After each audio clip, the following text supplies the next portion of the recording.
Hello, I haven't made a video in quite some time, and this isn't going to be a music or vinyl related video. This is going to be a photography related video that I'm making for what is maybe sort of a new friend of mine, Rod. I found something he was selling on eBay that he had listed as a daguerreotype, but it didn't really look like a daguerreotype to me because it didn't have the mirror finish that you normally would see with a daguerreotype. Also, it had some marks on the surface that looked like it had been maybe brushed clean at some point in the past. And it was sort of hard to tell from the photo, and he wasn't real familiar with that type of photography, so I bought it from him sort of as is, and he gave me a good price on it, and here it is, and we're going to take a look at it. I told him I'd make a video and then show him some photography information that I have to see if it'd be of any use to him. And let's see what we have here. I pre-opened the package so there wouldn't be that delay. Now, I didn't pre-open the actual little tiny bubble wrap package for the picture, so sorry for this time that this is taking. So this, as you can see, is a really small image of a woman's face, portrait. And as I explained to him, it's very safe to remove the image from the case just by doing like this. This case, although it's quite old, it's probably from the 1860s or 1880s, sometime in between there. It's broken in half. There would have been a top to it where it would have collapsed with this. And these aren't really very valuable, especially in this kind of damaged condition. So the way you get these out, which I was shocked when I first saw it, is you sort of push it out, and this actually came out super, super easy. So let's take a look. As you can see on the back, it has this sort of copper type bendy stuff that is holding the image together. And I'm going to say this looks like an Ambrotype. So we've taken that off. It was actually broken in the bottom, which I guess isn't uncommon. And as you can see, there's a layer of glass and then a thin layer of metal that, acts as a sort of a frame. And then here's the actual image itself on glass, as you can see through it at various places. That, of course, tells you right away that it's an Ambrotype. I thought it might be a tintype based on what it looked like.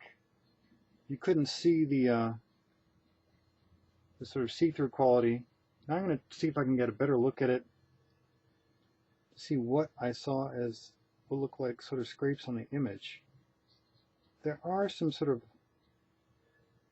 light scrapes. It's sort of hard to tell. They might have been on the glass as well. Although glass looks pretty good. But yeah, this is definitely an Ambrotype on glass. As you can see in the bottom portion there, there's just nothing there where it's sort of chipped away. But that would have been black, and the back of the case with no light, of course, would have made that show up as black. So that's why you don't notice there being any issue with the coloring once it's in the case. There it is without the. Well, actually, you can see. Oh, okay. Anyway, so that's definitely an Ambrotype. So now I'll show what a daguerreotype looks like and how you can tell. This is a daguerreotype in a really nice, different kind of case. This has mother of pearl shell layers to make sort of a pretty flower type pattern, although some of the mother of pearl has come out. Now again, this the same thing. You want to be careful because this case is in much better condition, but you want to hold the case as steady as you can and sort of try to pop it out. And it's not really bad to sort of force this because this is real bendy material.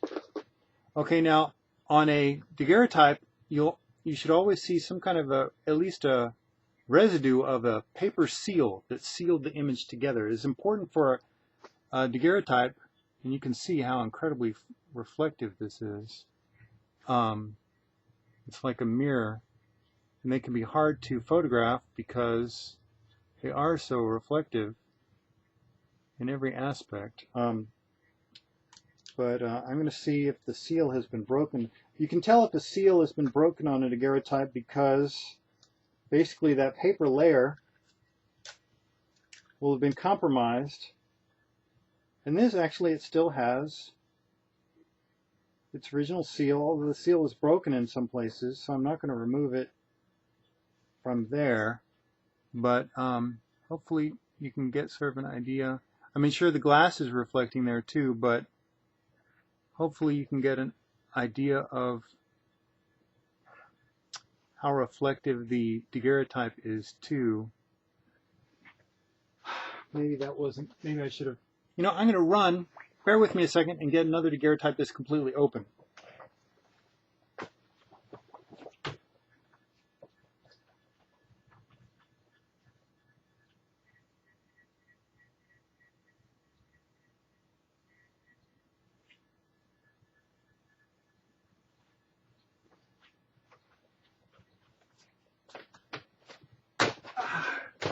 Okay, sorry for the delay. Here's another daguerreotype. Let's get in focus maybe. Focus is always nice. And this doesn't have its seal at all. So you'll be able to see a much better idea of what a naked daguerreotype looks like that is unsealed. This needs to be resealed at some point to protect it from the ravages of time. But as you can see, it doesn't have its glass on it, and yet it's still super reflective, like a mirror, sometimes casting almost a negative image of itself at certain angles and in certain light, but that's how reflective it is. Okay, so that's a daguerreotype. Now here, this is a nice case I picked up recently. This is an Ambrotype. Again, we'll try to gently pop it out and get a little help around the corner.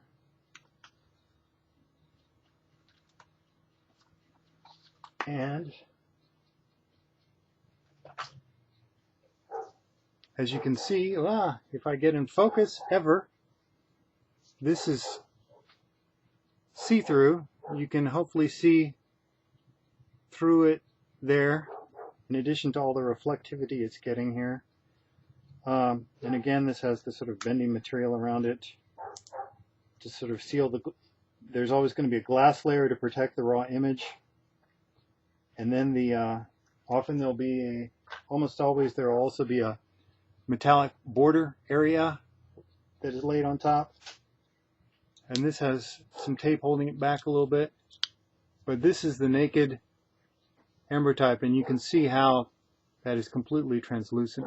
A piece of glass there with an image on it that appears much more faint when it doesn't have its backing on it. And now this last image we're going to show is the much more common tintype. It's a very nice image of a little girl with a doll.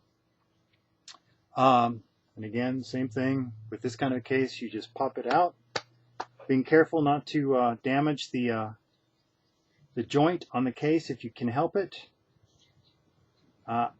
Maybe in another video I'll show the hard thermoplastic cases that are sometimes referred to as gutta percha when they are not gutta percha at all. They are, it's a material called thermoplastic, which is a similar to shellac, I believe. So here's the tintype again. They use the same sort of copper material, very bendy, malleable, to seal the image. This doesn't have any kind, doesn't need the kind of protection of a tintype. I mean, daguerreotype, where it's needs to be have an airtight seal. So here it is naked with just the metallic border, and then here's the naked piece of tin, and it almost looks like an acrylic paint or something. It's reflective, but it's not. As you can see, the background on it, the neutral color is not the pure silver. It's this, in this case, it's black. Often it'll be a gray, but it won't be anywhere near as shiny, and it's a thinner piece of metal, much less substantial tin, if you will, than the Daguerreotype. And so to sort of compare them right next to each other, here is, if I can get this right, look how different these are in their reflective qualities. And I'll leave it at that. If anyone would like to make any comments or get a conversation going here about photography, or tell me what an idiot I am for the way I've done this, or school me in any way, feel free. My name is Joe. Thanks for watching. Thanks, Rod. It was an Ambrotype, so it wasn't a tintype. I guess I should have known that if it wasn't going to be a tintype, it would almost have to be an Ambrotype.